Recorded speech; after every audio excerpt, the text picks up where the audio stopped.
Kinalulungkot ko. Ito na ang death certificate ng iyong ama.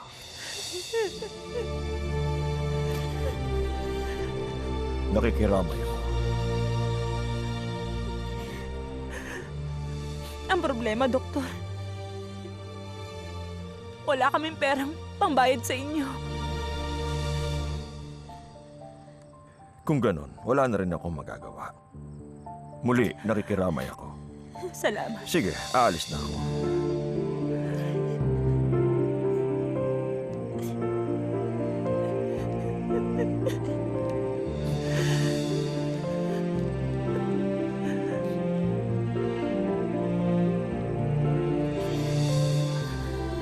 Tana,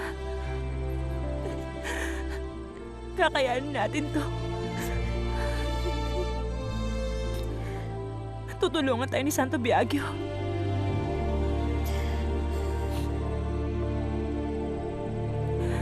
Tana, huwag ka na umiyak.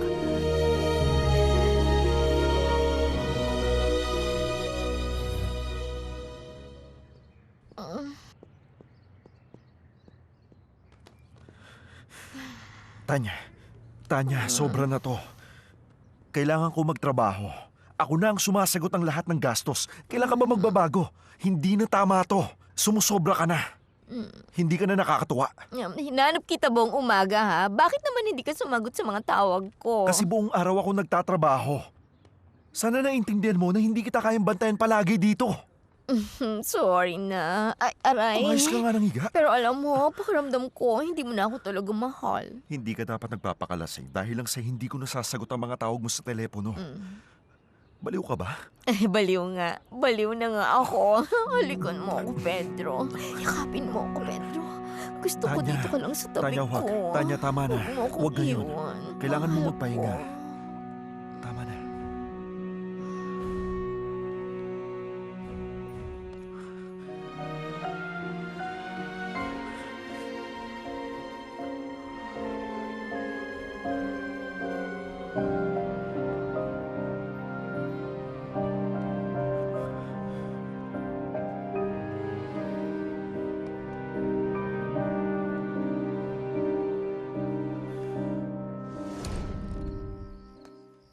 Buonasera. May Buonasera. padala po para kay Mario Bianchi.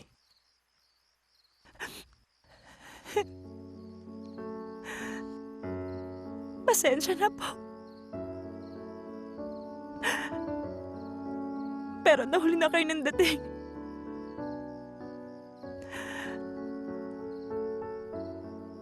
Ang papa ko, si Mario Bianchi, patay na.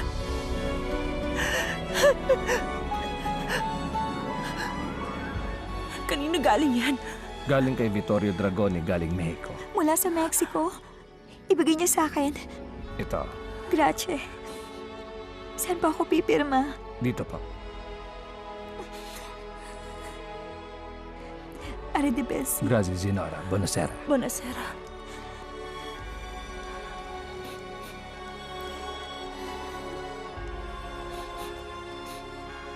Sumagot na siya. Yung sulat na pinadala ni Papa sa Mexico. Tama. Sumulat si Papa kay Dragoni para humingi sa kanya ng tulong. Ate, buksan mo na.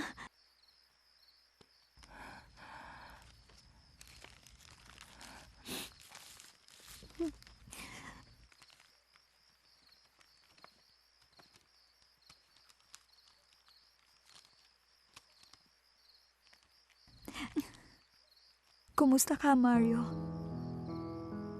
Pinadalhan kita ng pera para tulungan ang dalawang mong anak. Nilagay ko na rin ang email ko sa sulat para mas mabilis tayo makapag-usap at malaman ang kalagayan mo. Pakiusap, sumagot ka kaagad. Gusto kitang kumustahin. Gusto kong tandaan mo na hindi kita nakalimutan. Vittorio Dragoni.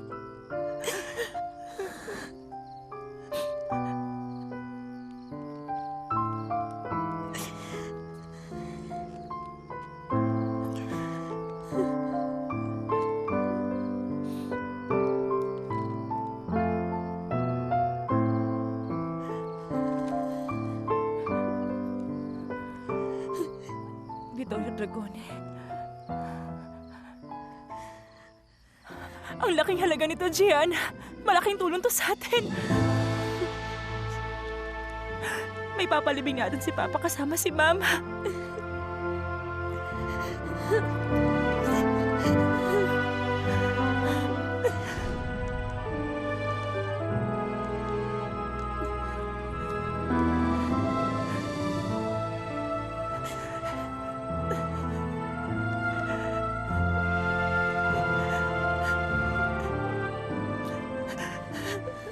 Tingnan mo, Papa. Magiging maayos din ang lahat. Hindi ka nakalimutan ng kaibigan mo. Talaga napakabuti niya. Magiging maayos din ang lahat, Papa. Magiging maayos din ang lahat.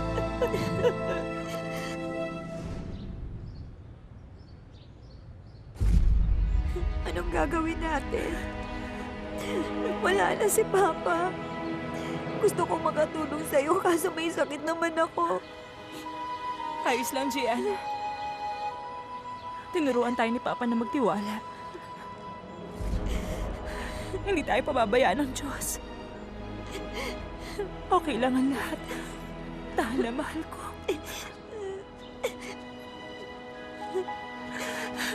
Dahil na.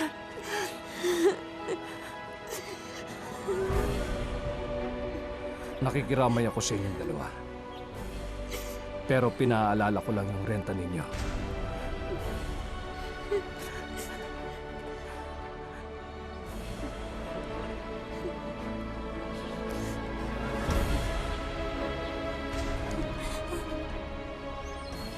Yan lang muna ang kaya ko. Kung pwede na ito, huwag mo sanang kalilimutan ng kulang. Si Senyor.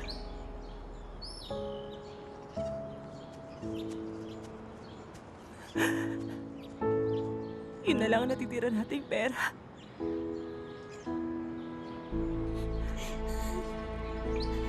Yun na lang.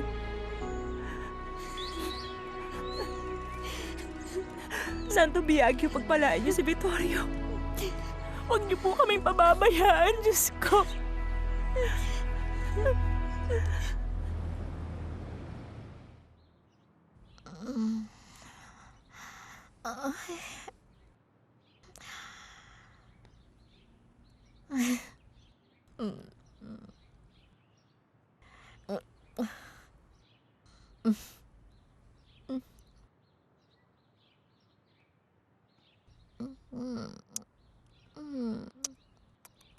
Tanya.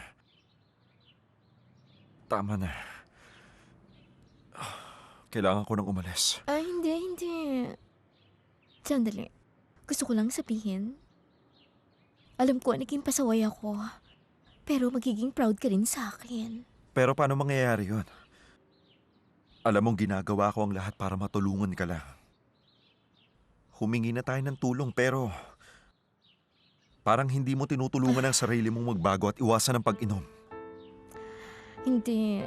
Ang totoo, natatakot ako na balang araw iiwan mo ko. At yun ang ayaw ko mangyari. Tama na. Hindi ko na alam ang gagawin ko. Tama ka. Wala akong kwenta. Dahil sa'yo, pakiramdam ko wala na talaga akong silbi sa'yo kahit minsan. Iyan naman ang totoo, di ba? Tanya, mahalaga ka sa akin. At sa umpisa pa lang, alam mo yan. Pero walang patutunguhan kung ano man ang namamagitan sa ating dalawa. Alam ko. Pero balang araw, maipagmamalaki mo rin ako, Pedro. Ipagmamalaki mo ko sa iyong pamilya. Sasabihin mo na siya ang babaeng pakakasalan ko. Tanya, masyado pang maaga para pag-usapan natin ang mga bagay na yan. Kailangan ko na pumasok. Tama na. Mahal ko. Seryoso na ako. Papasok na ako sa rehab. Balang araw, pwede mo na akong dalhin sa inyo, sa Rancho Los Angeles. may pagmamalaki mo rin ako, mahal ko. Pangako yun.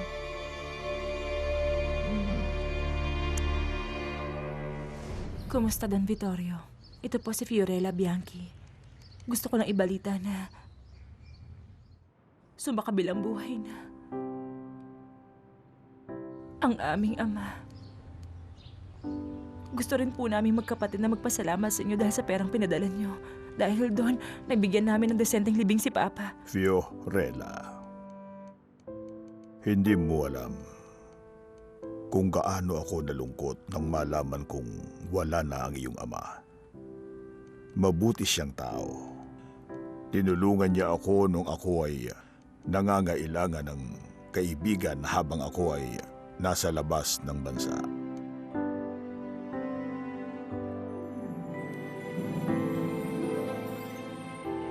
Mario. Kawawang Mario. Hello. Hi, Kumusta? okay lang. Ikaw, kumusta? Okay lang. Medyo nahihirapan lang ako sa umpisa, pero alam ko makakabuti ito sa akin. Natutuwa ako sa iyo, Tanya. Siya nga pala, malapit na pala ang flight ko papuntang Italy. Mga ilang araw ka naman doon. Mga 1 linggo. Pwede huwag ka nang umalis. Kinakailangan kita rito. Alam ko na ayaw mong mag-isa. Kaya naisip kong sumama ka na lang sa akin. Ako? Oo, Talaga? oo nga. Pedro! Thank you! Ang saya-saya ko! Oo, Tanya. Regalo ko sa iyo to kasi nakita ko na seryoso ka magbago at masaya ako sa ginagawa mo. I love you, Pedro. Thank you very much. Magkasama tayong dalawa. Salamat, mahal ko. Salamat You're sa welcome. suporta Basta mo. ikaw.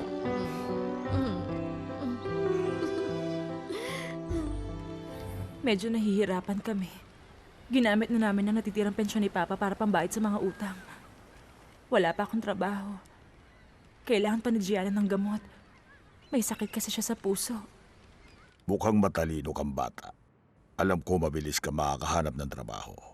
Kung narito ka lang sa Mexico, may trabaho ka na agad sa aking restaurant. Mexico? Paano ko makakapunta sa Mexico? Languyin ko kaya? Sumagot siya agad. Ayos ito. Ang gaganda nila. Oh, Fiorella.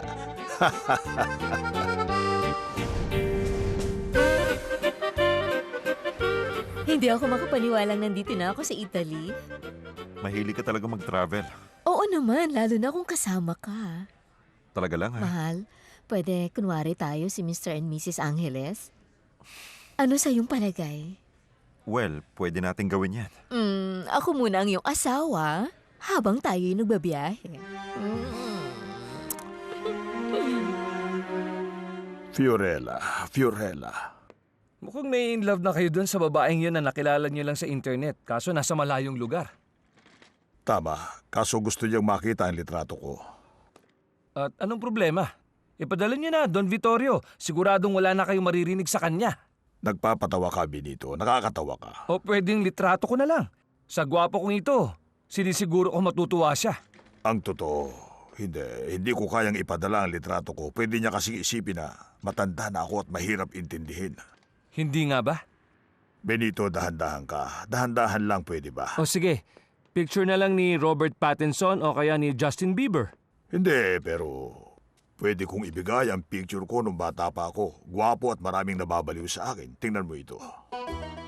Oo nga, Don Vittorio. O di ba? Sabi ko sa'yo. Oo nga. Di hamak na. Mas Tama, gwapo ako sa'yo walang noon. duda. Walang duda, Don Vittorio. Ang gwapo niyo sa gupit niyo. Pero ang luma na nakuha niyo dyan. Tama. Tama ka nga. Mukhang luma na nga ang litratong yan. Maganda siguro kung bago ang ipadala ko para pagdating niya sa Mexico, makita niya kung ano ang itsura ng tunay na Italiano. May tama ka. Napindot? Opo. Napadala na? Naku, patay. Grazie. Dewey Messi. Ate, 2 buwan nang patay si Papa. Wala pa rin akong trabaho, Gianna. Nag-aalala na ako. Wala ka pa rin kasing gamot para sa sakit mo. Huwag ka mag-alala, Ate Fiorella. Kaya ko to. Sumagot na ba si Vittorio? Ewan, hindi ko alam.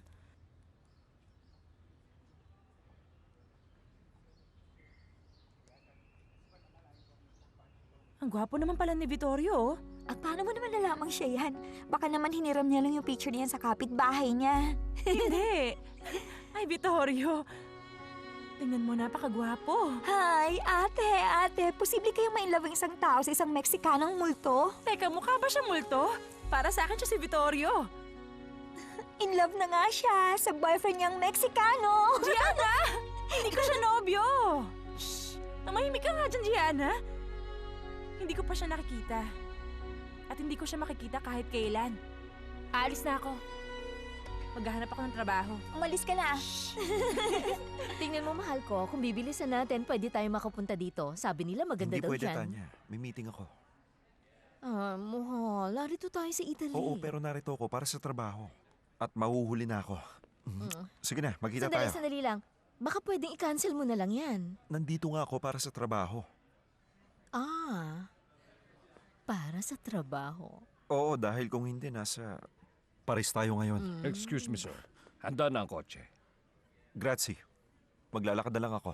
Okay, no problem. Arrivederci. Grazie. Bakit hindi na lang tayo kumain sa labas? Hindi ko pa alam. Pag-iisipan ko pa.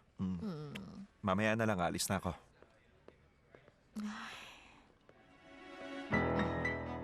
Waiter, may drinks ba na walang alcohol?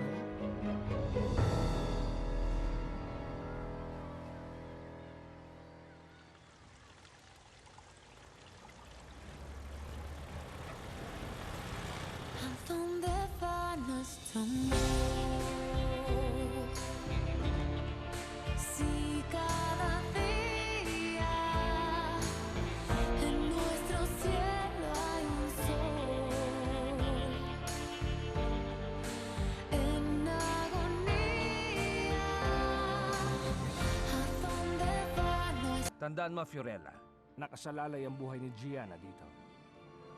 Opo, Doktor.